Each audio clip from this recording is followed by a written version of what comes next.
Olá pessoal, tudo bom? Hoje a gente dando continuidade aos nossos trabalhos, que a gente vem falando sobre iniciação, são uma série de fatores, né?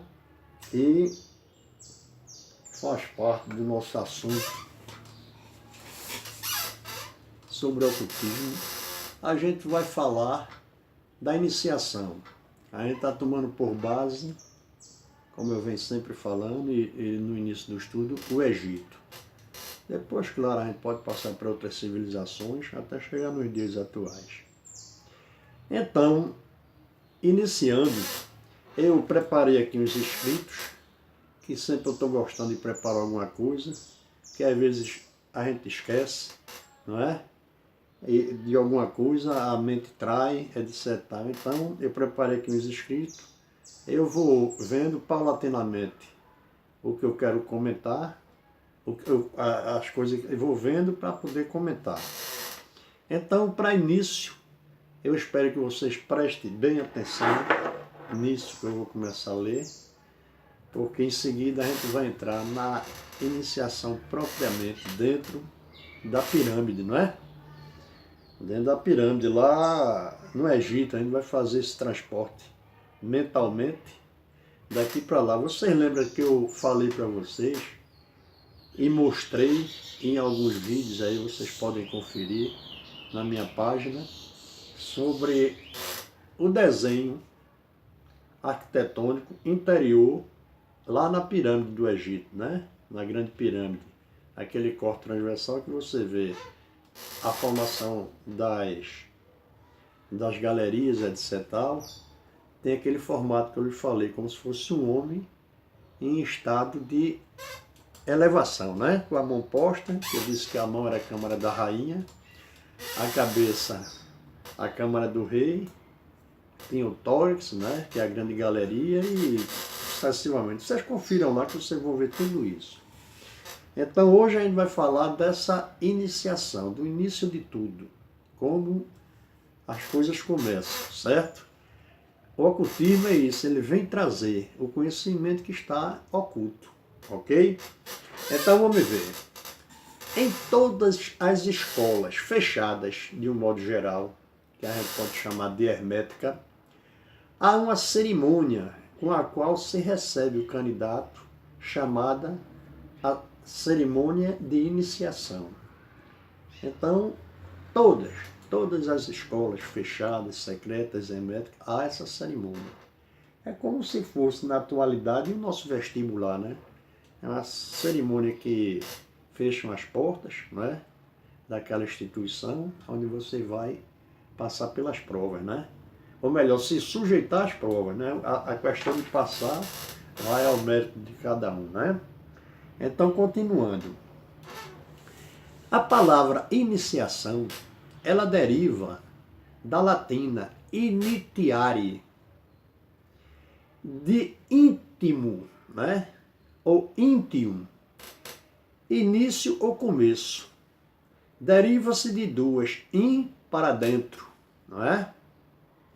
E ir, isto é, ir para dentro ou penetrar no interior e começar novo estado de coisas, não é isso?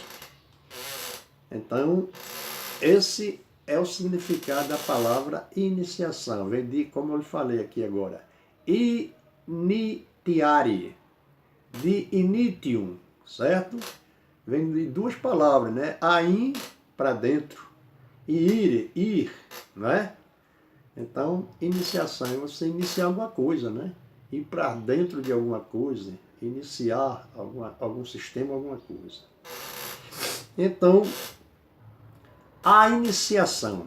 O que vem a ser essa iniciação? Esta cerimônia, longe de ser compreendida pela maioria dos candidatos, é um ato muito significativo, cuja verdadeira importância está escondida sob a verdadeira aparência do véu exterior, ou seja, o véu de Ísis, não é? Do exterior. Então, toda vez aqui que a gente fala em véu, a gente está mostrando alguma coisa que está oculta. Como o próprio ocultismo, a palavra, ela envolve véus. Véus de quê? de coisas secretas que estão escondidas, né? Para o mundo, para o materialista, certo? Então, mas quem entra e como se pode entrar nesse mundo interno? A iniciação na pirâmide é joia inestimável na coroa do simbolismo, certo? Essa iniciação que vai ser feita, chamada egípcia, que a gente aqui está mostrando os caminhos, vocês começam a intuir isso e absorver, não é? Então, a iniciação egípcia é uma joia inestimável na coroa do simbolismo, certo? Na pirâmide, há um quarto de reflexão, símbolo do interior do homem. Eu mostrei naquele outros vídeos o desenhozinho onde ficava o quarto, né? Aquela chamada câmara secreta que fica lá na base dela, né? Abaixo do poço. Então, todo homem, ao encerrar os sentidos ao mundo exterior, acha-se em seu quarto de reflexão, isolado na obscuridade que representa as trevas da matéria física, que rodeiam a alma até a completa maturação. Este interior obscuro é o estado de consciência do profano, que vive sempre fora do templo e no meio das trevas, né? Ele não para pensar, às vezes para meditar, né? O negócio dele é sempre estar tentando alguma coisa, mas sem raciocinar. Então veja aqui, meus irmãos. Então, o iniciado é aquele ser que dirige seu pensamento para esse mundo interno. Mundo do espírito, ou seja, aquele que eu falei espírito, né? O mundo da ideia, não é isso? Que o conduz ao conhecimento próprio e ao do universo, do corpo e dos deuses que nele habitam. Ora, eu disse que as coisas de cima é como as coisas de baixo, não igual, semelhante. Os deuses internos existem dentro da gente, né? A gente pode chamar de átomos, moléculas e uma série de fatores, como também no grande. Então, vão observando aí, prestando atenção nas palavras que eu estou dizendo. Da etimologia da palavra, por isso que eu digo que é muito bom os que estão estudando, principalmente nas suas universidades, né? E tem em sua casa um bom dicionário etimológico, né? Porque da etimologia da palavra depreende-se, né, que o significado da iniciação é o ingresso no mundo interno para começar uma nova vida, não é isso? Então, a gente deve estar munido de quê? Da vontade, não é? Aquela ideia com vontade, isso aqui é o espírito da coisa. Desde o momento em que o praticante começa a dirigir a luz do pensamento concentrado, ou seja, aquela luz do pensamento com vontade, para o seu mundo interior, a iluminação principia a invadir seu templo, não é? Pouco a pouco. E o domínio de sua mente equivale ao azeite que alimenta a lâmpada, a lamparina acesa, certo? Lâmpada ou lamparina acesa. Muito bem. O Espírito único e universal se diversifica em todos os seres que se acham no cosmos, né? Estes deuses do universo têm ser representantes no corpo do homem. E estes representantes chamam-se a esse representante átomos, tanto em cima como embaixo, né? Ao grande e ao pequeno, não é isso? Imagens e semelhanças. Então, vamos agora chegar à porta da iniciação. Então, a gente vai chegar nessa porta da iniciação. Para a gente experimentar as provas, ver se consegue passar, né? Naquelas provas. Então,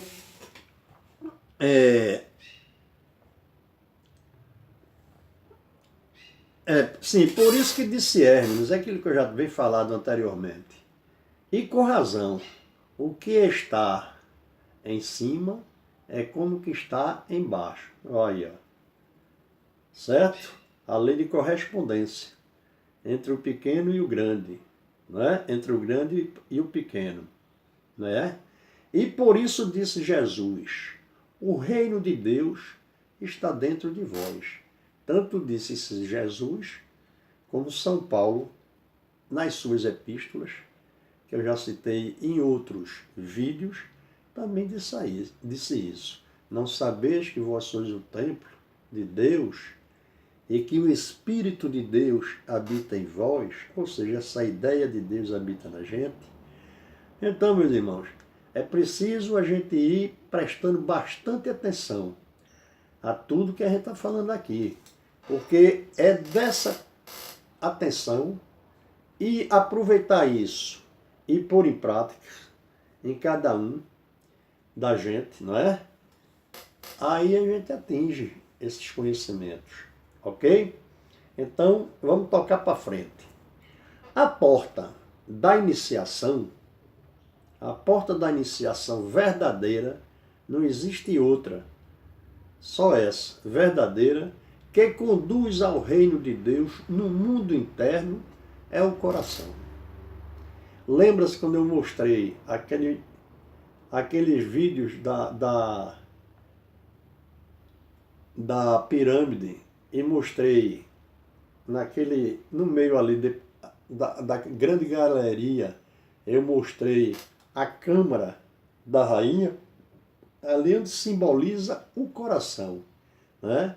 Veja que as mãos delas estão postadas na mesma altura do coração, né?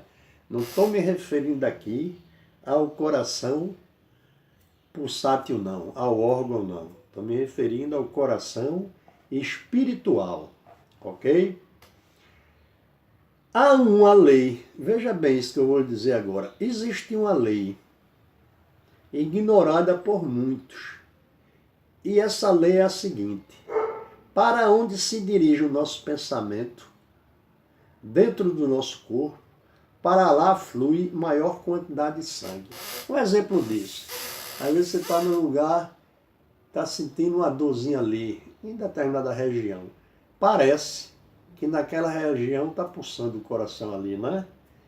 Aí não, mas por causa da inflamação, realmente, o fluxo de sangue está indo ali. Mas se você, mesmo agora, sem dor nenhuma, começar a pensar no seu joelho, no seu pé, na sua perna, fixe o pensamento numa dessas suas regiões agora, não é? Fixa ali, firme, e você daqui a pouco parece, dá a sensação que você está sentindo ele pulsar ali. Daí a dificuldade, às vezes, de se tratar uma dor de cabeça, né? Mentalmente, ou uma dor de dente, uma dor de ouvido, porque está na região da cabeça, bem próximo ao sistema nervoso central, né? É parecido com, mais ou menos, uma semelhança. Às vezes você leva uma mordida de um cão de rua no pé, né? No pé. E você não tem um cão para tomar conta. Então você tem que fazer o quê? Ir ao posto para procurar se vacinar. Você não sabe se aquele cão é portador, né? Da hidrofobia, não é? Daquela raiva que ele está ali. Agora, quando é em casa, você observa, não é verdade? Você observa ele ali, porque qualquer coisa você já sabe como agir, não é? O tratamento, caso ele, depois de 30 dias em observação. Então é importante essas coisas, não é? Para a gente poder fixar. Então, se o cão mordeu no seu pé, é menos complicado que se ele morder próximo da face, né? Porque se ele estiver contaminado, lá do pé para cá vai dar um tempo bom. né? Mas aqui, se ele estiver contaminado, o tempo é muito escasso para o tratamento. Por isso que quando a gente não pega um animal, ele foge, a gente deve fazer o quê? Correr logo para o tratamento. Mas quando é em casa, dá para observar ele. Então, essa lei, ela já é provada na medicina. Não estou dizendo que são todos os médicos, sabe? Mas aqueles que leem um pouquinho a mais, um pouquinho aqui e acolá, ele às vezes encontra um assunto sobre isso, ao qual eu posso até, quem, se tiver algum médico aí ouvindo, a procurar pesquisar isso, que eles vão comprovar que realmente tem fundamento, né? Que você vai sentir aquilo quando você determinada hora você sente e começa a pensar no pé, daqui a pouco está como se estivesse pulsando lá o coração. É justamente o pensamento que conduz o fluxo, né? Como se abrisse um caminho para ali. Então, mas dando continuidade, desde que o homem, o chamado filho pródigo da história bíblica, né? Do Pai Celestial, anda no deserto da matéria, né? Que é esse mundo que a gente habita, alimentantes dos prazeres que debilitam a alma e o corpo, tem havido dentro do seu coração uma voz silenciosa que o tem chamado com insistência para que voltem ao seu lar. Porém, o homem embebido em seus prazeres materiais não a ouvem.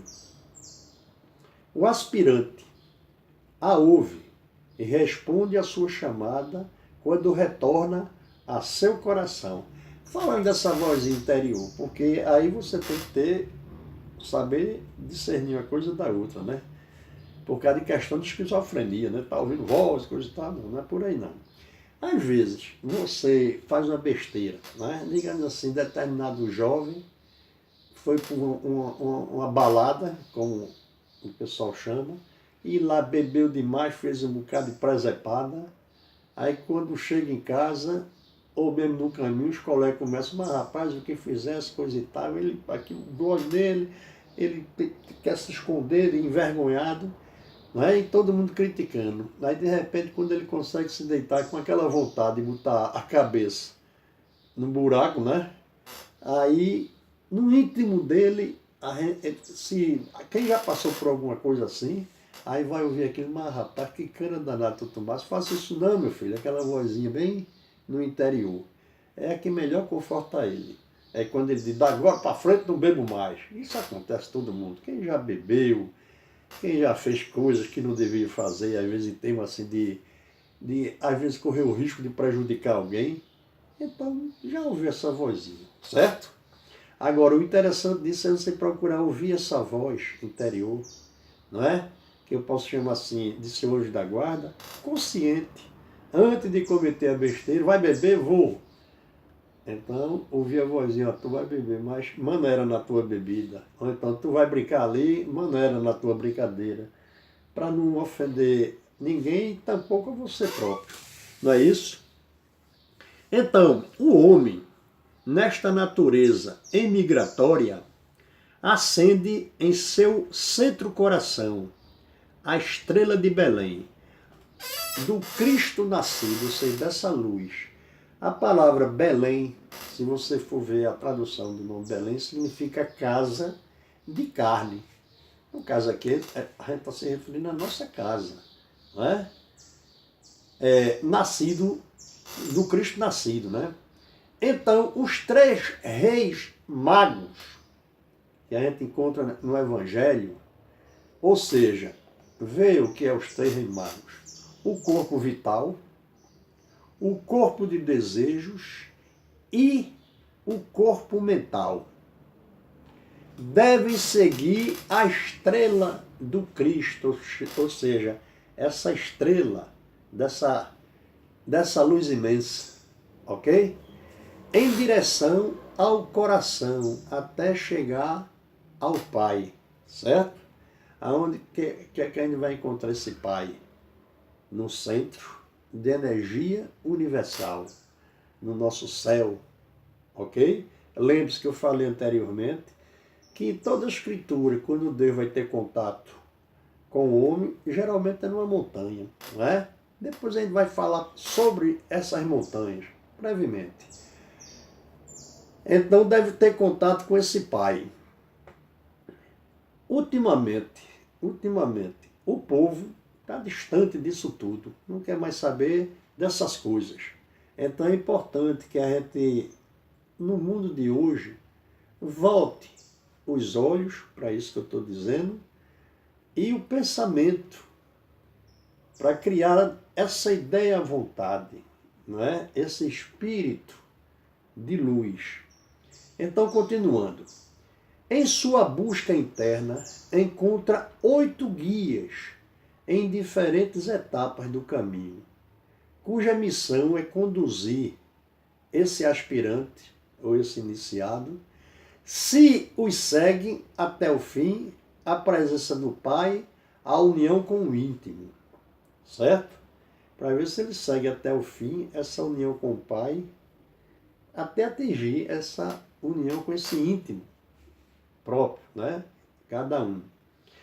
Ora, dentro desse, veja bem, dentro desse tabernáculo corpo, que no caso eu mostrei a forma interna da pirâmide como é, o corpo em elevação, certo?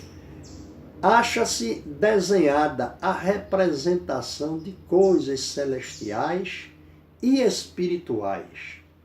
Este corpo humano deve ser venerado em todas as suas partes e devem ser compreendidas todas as suas sublimes e gloriosas realidades. Ok? Então agora quando você vê a pirâmide através de filme ou pessoalmente vê a oportunidade de ir no Egito olhar, você já sabe, vai saber entender e compreender aonde está pisando, não é? A representação está pisando. Então, veja bem, esse tabernáculo, certo? Esta pirâmide, não é? Ali no deserto, né? No platô de Gizé, ali perto do Cairo, é o corpo humano no mundo. É a representação do corpo humano no mundo. É o homem peregrino até a eternidade. Este microcosmo move-se ciclicamente no círculo ao redor do Deus íntimo, certo? Ela move ciclicamente ao redor do Deus íntimo. Veja, vão entendendo, que reside em seu interior e que é origem e meta de tudo. Então, eu acredito que com essa pouca coisa que eu escrevi aqui e estou transmitindo a você e explicando, já deu para ter um certo entendimento, certo? Então eu espero que vocês tenham gostado e aguardem a publicação da continuação desse vídeo que a gente está terminando aqui. Aos que gostaram, queiram também inscrever-se, indicar outras pessoas suas para se inscreverem. Não se esqueça de dar uma curtidazinha, né? E também tem um sininho aí na tela de vocês, ali embaixo desse vídeo. Aí vocês tocam ali naquele sininho, que a gente aqui fica agradecido. Até a próxima e já vou preparar o outro.